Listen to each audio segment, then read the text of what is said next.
We keep saying, Kevin Stefanski style offense. We know what it was from a couple of years ago, but let's take a look and kind of refresh everybody's mind. And we're going to start with kind of the foundation of it, a power run game and play action off of that. So take us through that and kind of what we see here. Well, the first thing you saw in camp is that these guys are starting to work on what their landmark's going to be. Obviously, no pads, but they're working on double teams, right? Down for gap schemes and zone schemes. You saw a lot of it. You see the same side counter where the guard's going to pull, right? So you saw Batonio and Teller. That's when they're at their best, when they're down blocking or pulling around the edge. They did a really, really nice job that creates that physicality, which I think they need to do. And the thing is, and here's a different look at it, right, from the end zone. You're going to get the kick out and then the wrap inside. That's a classic counter gap scheme. And it creates an identity that the Browns have not had since Deshaun Watson got to Cleveland. And they try to maximize his skills. People have asked me, what does that mean? Well, and then you get the pin and pull, right? Where you're going to get those big guards and tackles, sometimes center out and around as they secure the edge. Then you get the play action off it, right? So you get those power run games. Then you get this levels concept. Every quarterback at camp threw this very, very well. Then if you go back to what Joe Flacco did very well, right? So 1st down and 10 here. They're running the ball really well against the Texans during the regular season. Then you could throw play action. If you saw that guard pull, that's what you get. So now that defense comes up, it allows you to have a little bit less depth at receiver because you can take those play action shots, 1-man routes, 2-man routes.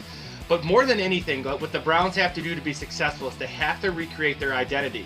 And this idea of practicing that way, running the gap schemes, the pin and pull, the weak side zone, these things are all attitude plays. And this is when Kevin Stefanski is at his best. I think Kevin Stefanski is an outstanding play designer within his scheme.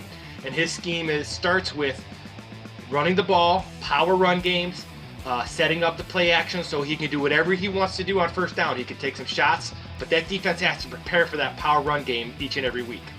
So we continually talk about, physicality. Is that more important for the offensive line than anybody, really? Oh, there's no question about it. And really what it comes down to is how you practice. Saying you're physical doesn't do anything. It's about how you practice. So, I saw them even without pads get a little bit more physical with their hands and some of their drill work. That's where I'll be come July 23rd. I'll be down with the offensive linemen for the first half hour of every single two-a-day, and I plan on being at every one.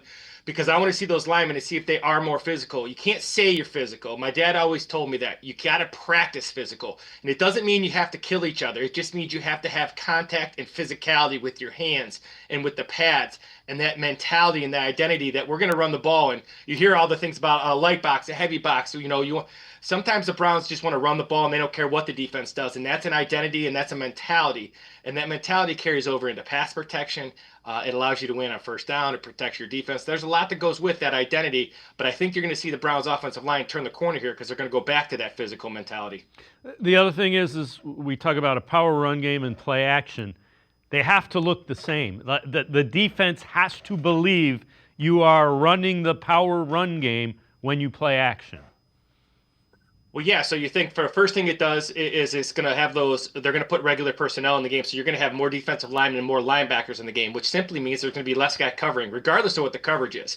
And even if they're going to do different coverages, if you have less guys in coverage, it's really hard to disguise, especially with linebackers underneath, right? Because linebackers like to tackle. They don't like to cover. Even if they're good at it, they'd rather tackle. So to sell that, though, right, so you got to get that offense, and it really helps the offensive line with their pass protection because that defensive line is not in their pass rush scheme. They're going to be in run stopping mode, meaning they're going to get their hands on. They're going to try to anchor in there, and then it's easy to pass protect. It's the idea of being balanced, and balance, it doesn't mean 50-50 to me. Balance means as an offense coordinator, I can run what I want on any down and distance. So that will help the Browns. It starts with physicality. It starts with identity.